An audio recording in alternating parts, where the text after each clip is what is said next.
Bruce, you must have something really good too. Of course I do. It's Bruce Danielson, and I guess I'm here to entertain you too. Good afternoon. Welcome to the August Park Board meeting, August 18th. Rita, would you please do a roll call so we can determine if we have a quorum? Jim Stavanger. Here. Ann Noctigal. Here. Mike Begeman. Mick Conlon. Here. Rick Weber. Brooke Wagner. Teresa Cowles. Here. We do have a quorum. All right, thank you. In your packets, you do have the minutes from our July meeting, and I'd entertain a motion to approve and a second. Move to approve, Noctigal. Second, Cowles. Roll call, please. Stavanger. Yes? Noctigal. Yes. Conlon. Yes. Cowles. Yes. All right, at this time, it's public comment time.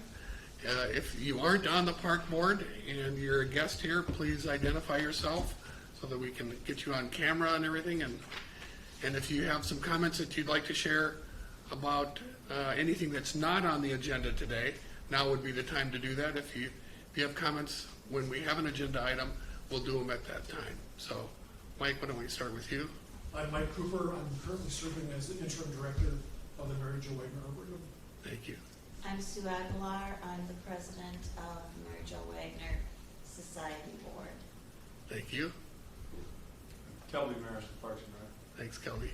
I'm Abby Bischoff, the executive director of the Backyards Ag Experience. Welcome. All right. Item number 4, I don't believe there's any unfinished business. So we'll go to a new business. Arboretum update, Mr. Cooper. Well, good afternoon, and thank you for being here. We're welcoming all of you that are present at the Arboretum. And I know that some of you have different levels of knowledge about the Arboretum, but what I thought we would do today, again, I'm serving as the interim director, and Sue is our president of our Arboretum Society. Just real quickly, the way that we have set this up, because this September will be the 10th anniversary of the dedication of the Arboretum. And then the Education Center is 8 years old or 7 years old, so we're still relatively new compared to a lot of arboretums around the country. The very first master plan for an arboretum was 20 years ago, so we've come a long ways. One of the big things that happened when this arboretum got established is the partnership between the City of Sioux Falls and the Arboretum Society. The city provides ongoing maintenance of the grounds and some limited maintenance inside the building. It's a great partnership because they do a wonderful job. The Parks and Rec crew, the forestry crew really take care of the grounds and have a really strong interest in how the Arboretum looks to the public and the different events that we provide during the year. So that's a great partnership. And the Arboretum Society is tasked with doing the day-to-day operations of our education center, as well as the staffing. We currently have 4 part-time staff. In addition to myself, we have an events coordinator, we have an education program coordinator, and then we have an administrative support person. So what we're primarily focusing on, in addition to providing a good place to come and look around and hike, is the special events, which is a major revenue source for us, and I'll talk a little bit more about how we're going to enhance that as well. And then our education program coordinator just came on board within the last month, and so she's working on some new ideas for classes and programs that we can use, make available to adults and children. With COVID last year, we pretty much had to shut everything down, unfortunately. But we're hoping that we can bring back this fall some field trips, and especially going into next spring, to get those classes and programs back on board, because that's another potential revenue source for us, as well as exposing more people to the Arboretum. So what I thought I would do today in the interest of time is just talk about when we developed a new master plan last year. there was a number of projects identified that we should start working on in terms of priorities. And so the first one that was identified is to finish off the lower level of this building. And what I want to do is just quickly talk to you about the progress of that. And if I could pass these around. Oops, is this how you do it? Okay. What we're passing around is a little brochure that we're using for our fundraising. In working with Confluence and some other folks, we've developed a schematic plan of what that lower level would be. Primarily, the project's going to include building out the kitchen, which is roughed in when the building was constructed. We're making some good contacts with contractors, vendors, and potential donors towards this project. Our initial budget is about $193,000 with a goal of $55,500 to raise, and we're actually getting close to that number right now as we speak. We've had some good luck with potential donors in terms of cabinets and countertops and some of the other infrastructure that's going to be needed to actually build out this facility. So this started out, we got a $25,000 grant to begin working on the project from the Wellmark Foundation. And part of that grant was to focus on putting in this kitchen and using it as a demonstration kitchen that we could offer classes for garden to table classes for kids in schools as well as adults. So it's going to serve multi-purpose for those types of activities as well as all the other events that we book, weddings, graduations, birthday parties. So far this year, we've booked, in terms of reservations, about 40 events, which is pretty good compared to what we've done the last couple of years. And in our master plan, we had a business plan component that projected out that once we have this facility and we're going to make some adjustments to our pricing scheme, that our estimated revenue could be in that $30,000 a year range. So that's kind of a goal that we're working towards. But that just gives you a sense of what this lower level project is going to look like. And with the grant that we received, the goal was to have this done by the end of the year. So we have stopped booking reservations in October so that we can use the last 3 months of the year to finish out that project. So hopefully we'll make that timeline. So that's the number one project that was identified in the master plan. Another project was to expand the trails in the East Sioux Falls historical exhibits. One of the major attractions of the Arboretum is not only the grounds, the plants, the trees, but also the historic aspect of it, because the old Perry Nature area, or the current Perry Nature area, a lot of that was part of the old East Sioux Falls town site, which has a pretty interesting history to it. And so we applied for another grant through the Mary Chilton DAR group, and we received that in just under $15,000. And we're going to start putting together a brochure, a walking brochure with some historic trail markers.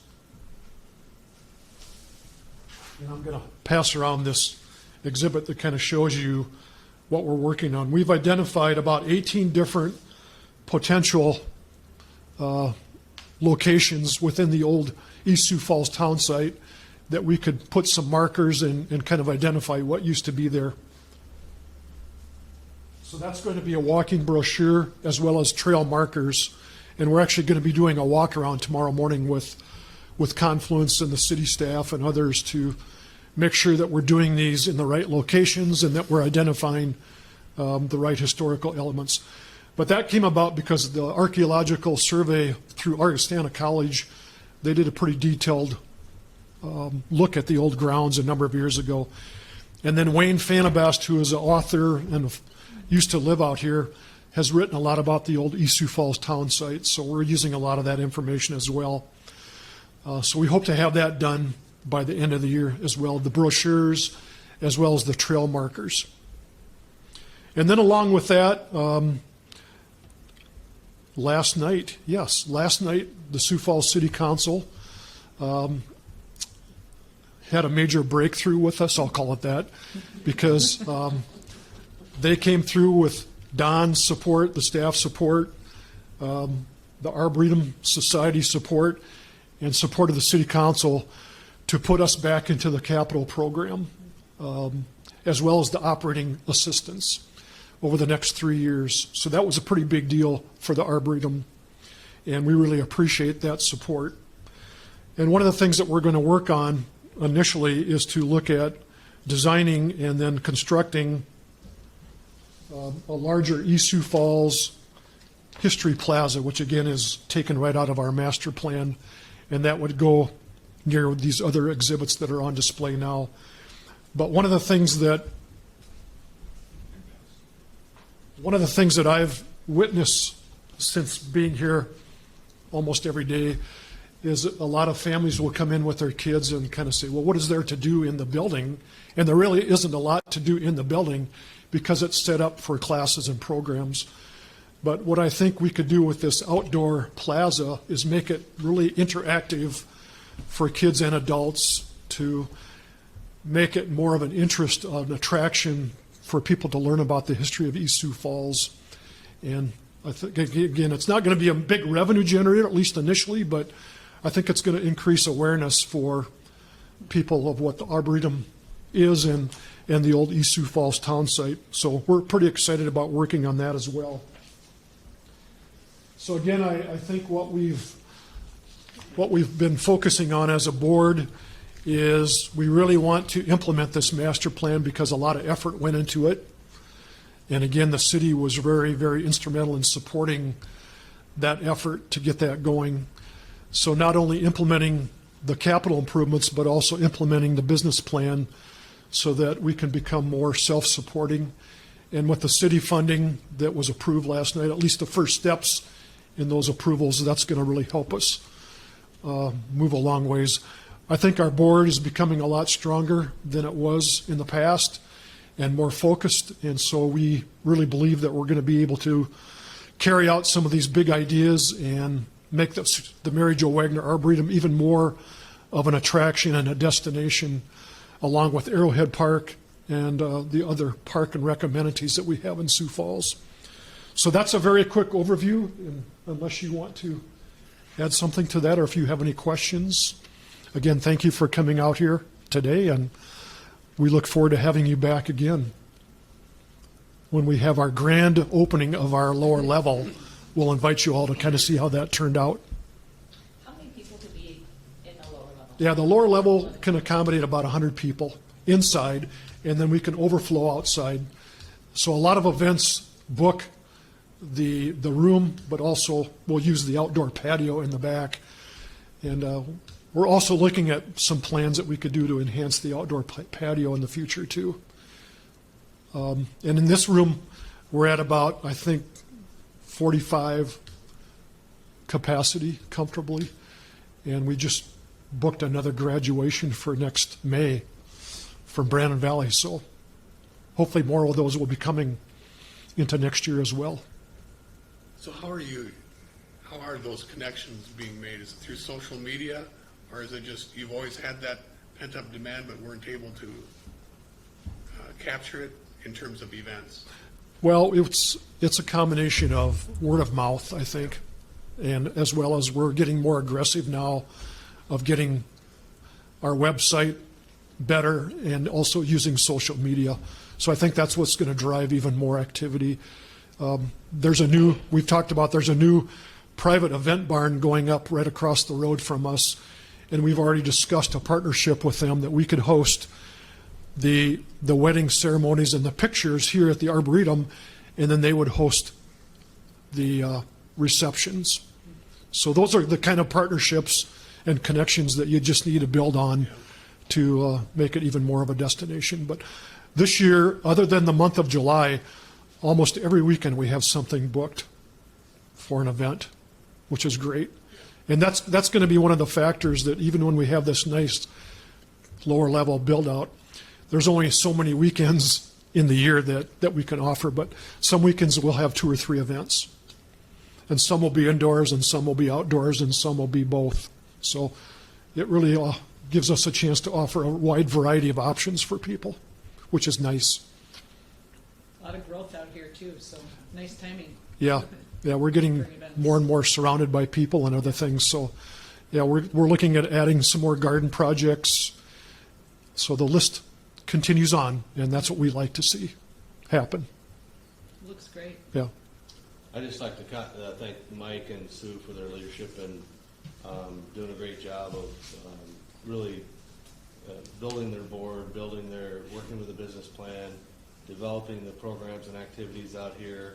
Obviously, Mike, some of you may not know this, but Mike was actually originally involved when he was the Parks and Recreation Director in the Arboretum and working in that aspect of things. And to have him come in and provide leadership for the organization and really kind of what I would say on a very positive trajectory going forward has just been very refreshing.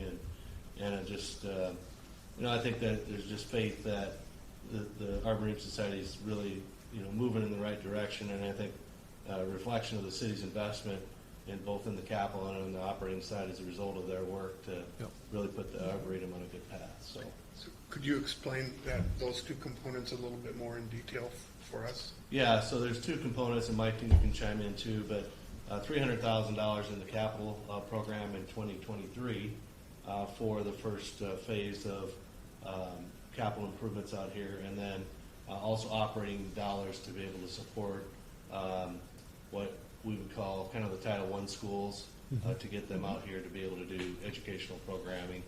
And That's $50,000 per year for the next 3 years of the operating for the staffing and for the low-income school programs. Programming, yeah.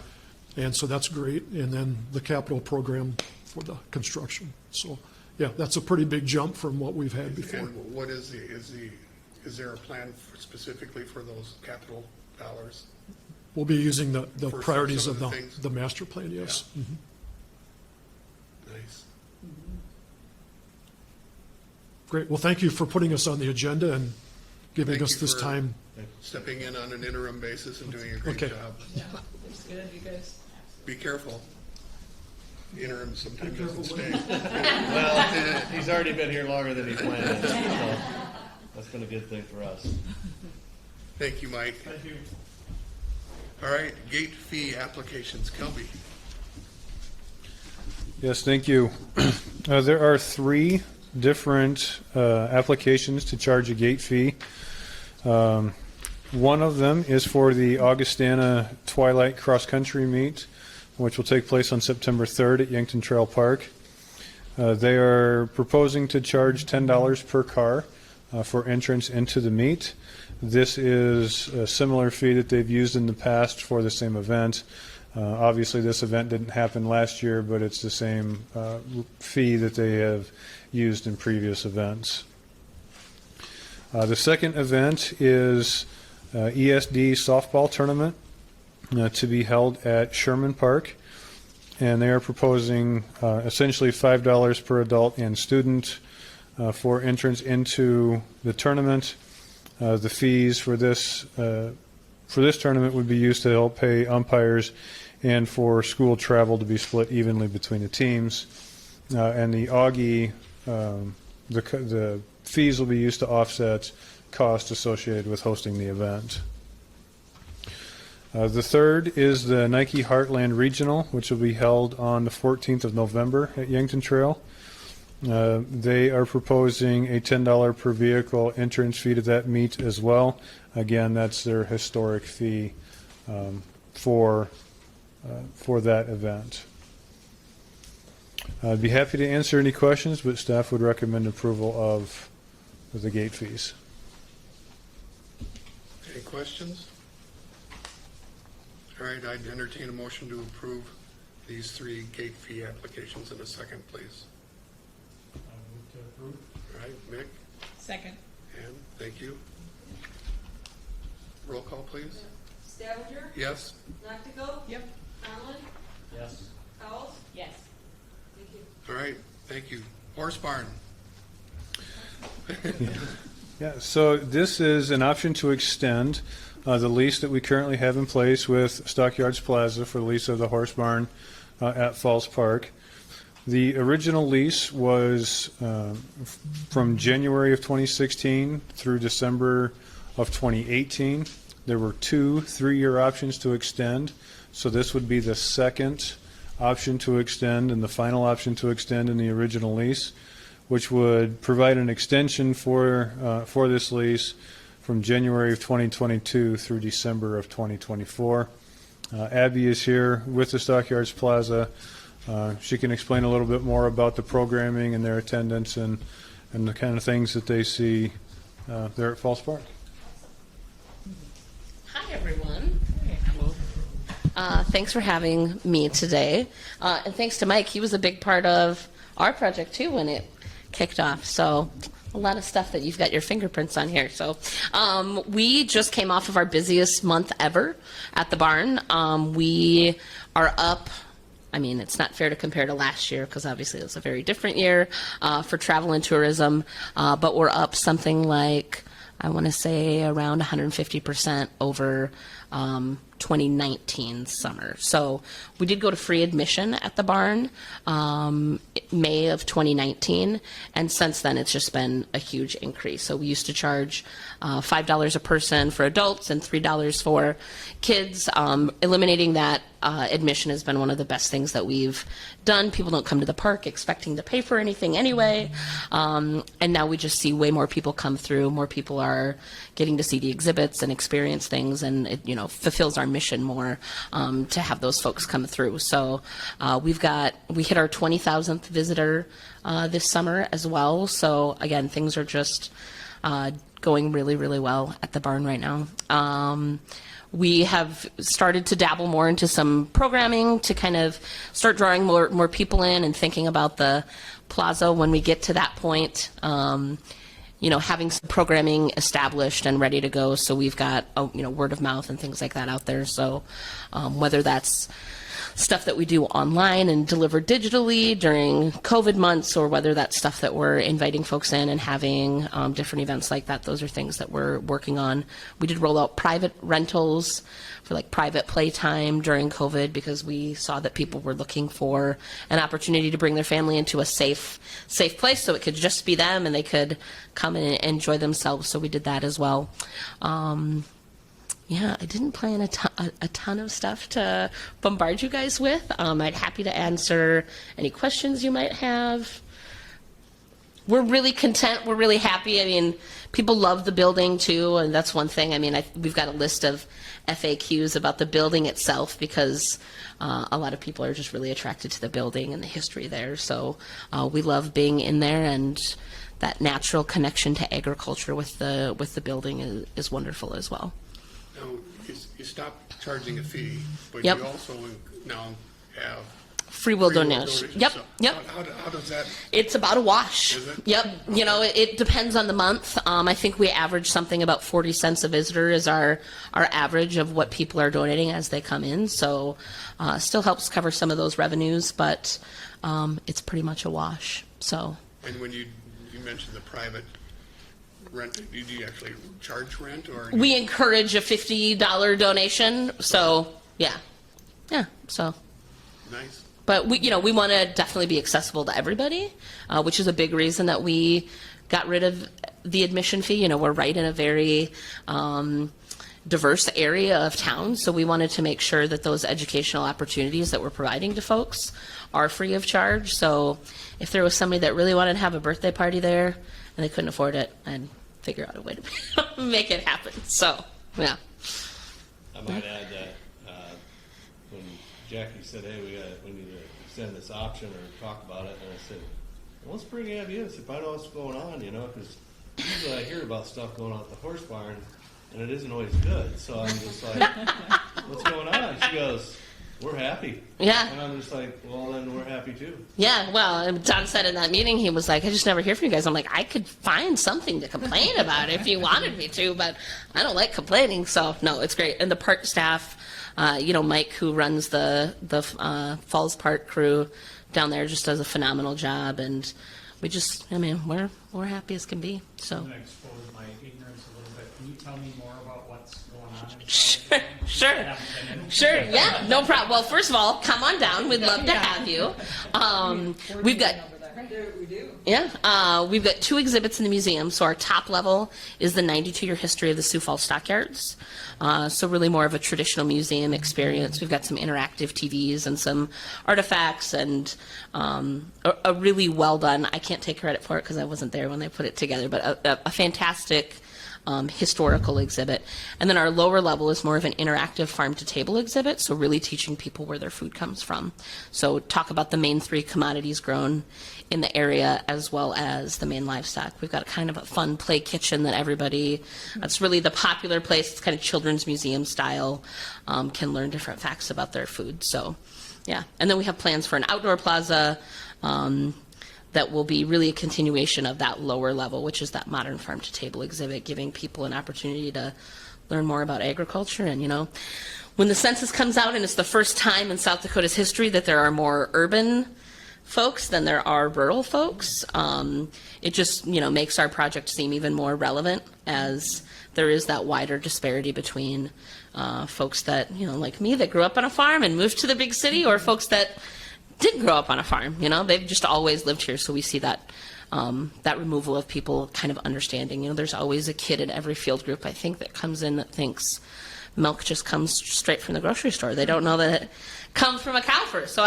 we've always got to get that one kid, let him know that, or her, know that it's cows that start that process. So, yeah. Yeah. It's really cool. I mean, it's really nice. Yeah, it's really well Will done. the Falls Park redesign, that whole project kind of loop into this? I would feel like that would really enhance what you're already doing. Yeah. Yeah, I think so. I think Yeah. a lot of the designs will come in will. Yeah. Because it's not only, so we have the Ag Experience barn, but there's also a plan to build the Stockyard Ag Plaza, which would be Yeah. a park-like setting. And so I certainly expect to see designs come in on the Falls Park Design Yep. Competition that incorporate that into area by the horse barn or by the farmer's market, which would make a lot of sense because of the farmers that come in there to just sell their goods. But so I certainly see that being part of it. Yeah, that'll be exciting. Biggest challenges you face right now? Who, biggest challenges? You know, we're doing really well. I don't know if there is that terrible that I'm saying that. Like we don't get any funding from the city. We've got all private support basically at this point, some grants and things like that. We've got some really good conversations happening with some other larger donors. So hopefully we'll be able to announce some things in the next couple months on some of those things. So funding wise, we're sitting great. We've got great staff. You know, we get a little water in the barn every once in a while, but it's a barn. And maybe that's just my farm girl background, where I'm like, yeah, you get water in barns sometimes. Like, you just deal with it. So, but otherwise, I think that's great. You know, we had a grant this spring that we worked with, a company called 9 Clouds that's in town. It's a digital marketing agency. They do a free grant program for local nonprofits, and that was huge for us. Like, we see a ton of Google traffic now, Facebook ads that they'd helped us set up to really target folks and use geo-targeting. So we know if somebody pulls up their phone and they're in Falls Park, they'll maybe get a ding to come and visit us in the museum. So, yeah, yep. So, Well, thanks for all your hard work. yeah, I thanks. hope to hear from you again for a while. Yeah, 6 months or so. Is that good? Sounds good. Any other questions? Awesome. Thanks. you, Abby. Yeah. Thanks, Abby. So I'd entertain a motion to approve the extension for the horse barn, please, in a second. I'd move to approve. I'll second that. Mick, thank you. Roll call, please. Stavanger? Yes, Noctigal? Yes. Conlon? Yes. Cowles? Yes. thank you. All right, report of the director, Don. Yeah, thank you. I want to let you know we had our budget presentation last week. I thought it went extremely well. Every city department's budget focus was a lot less on the numbers than it was about the programs and services that we were providing and what to expect going forward. Talked a lot about the positive things. We talked about the Quality Life Bond 3, talked about, the focus on seasonal wages that we're going to have in 2022, and just, by all accounts, probably the smoothest, best presentation we've had. Not because I presented it, but just because of the format that it was in. It was more about interactive, what can we expect going forward, and not why is your work comp up 2%. It was a lot less about that, much more about just the programs and services that we provide, and so all in all went over very well. I also wanted to share that, as Mike alluded to, last night the Sioux Falls for All initiatives were funding for the Arboretum, skate park, tennis association, all sailed through, and so we'll be working on agreements that you'll eventually see for each of those groups to allow those funds to be provided to those different projects. So that was really positive. I want to let you know that after this week, Terrace Park will be the only pool that remains open, and it will only remain open on the weekends.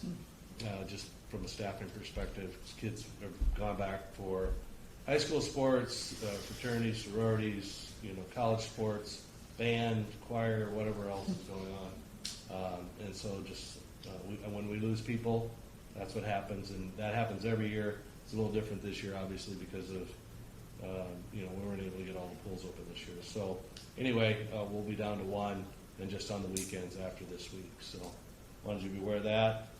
I want to let you know on September 14th we have the Sea Dream sculpture planned for the placement at Prairie Green on the City Council agenda on the 14th. So that'll be the final step that we need for that. Park Board obviously recommended, VAC recommended as well, and so expect that to get approved and get that in later this summer. We were out touring the chairlift earlier this week as well, and they are making great progress on the chairlift. They've got all the chairs on the lift, and then next Thursday is what they call a load test, where they essentially fill these boxes full of water to simulate weight of bodies on chairs, and we'll do a load test. They'll run it around, make sure it doesn't go backwards for some reason, and throw people off of it. But just all the things from a safety perspective, they'll do that. The mechanical engineer will have to sign off on that load test. Kelby and his team will be out there involved in that, and so a lot of just finishing touches are going to be happening in the next few weeks, and they'll be ready to go as soon as the snow's ready. So, and the thing that you can experience is it's not necessarily that the lift is going faster. It doesn't have that bar in the middle. If you've ever skied out there, there's a bar in the middle. You've got to be one side or the other, or you're not going to have a very good day. And so you're going to be able to get on and off a lot easier, and it's just going to be a much more efficient operation, so that some kid isn't falling off or an adult falling off. Got to stop the lift and hold everybody up while somebody gets back on. So it's just going to be a smoother operation, and really excited about the technology that'll bring. So all systems go there on the chairlift. Mike mentioned the 10-year anniversary of the Arboretum, and I wanted to mention another 10-year anniversary that I wasn't aware of, but this month marks the 10 years ago to the month that Sharon Yazowski was in town to look at a potential location for the light show.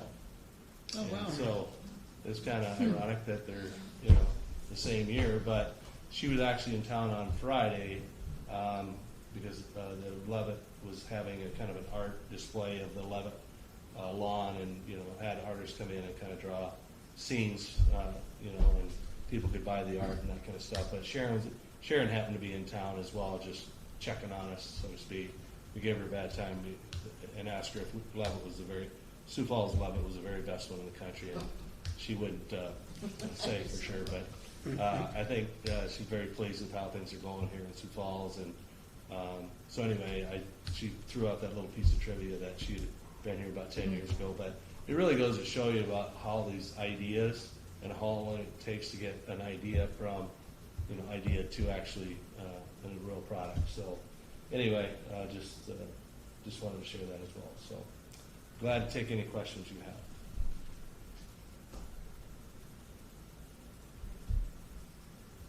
Seems like the golf is killing it. Golf is killing it.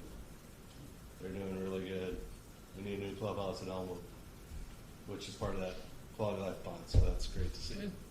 Yeah, the golf is crazy. And the thing I shared with the council, and I think I've shared with you as well, the biggest detriment to the clubhouse in Elmwood is it's about a third of the size that we needed.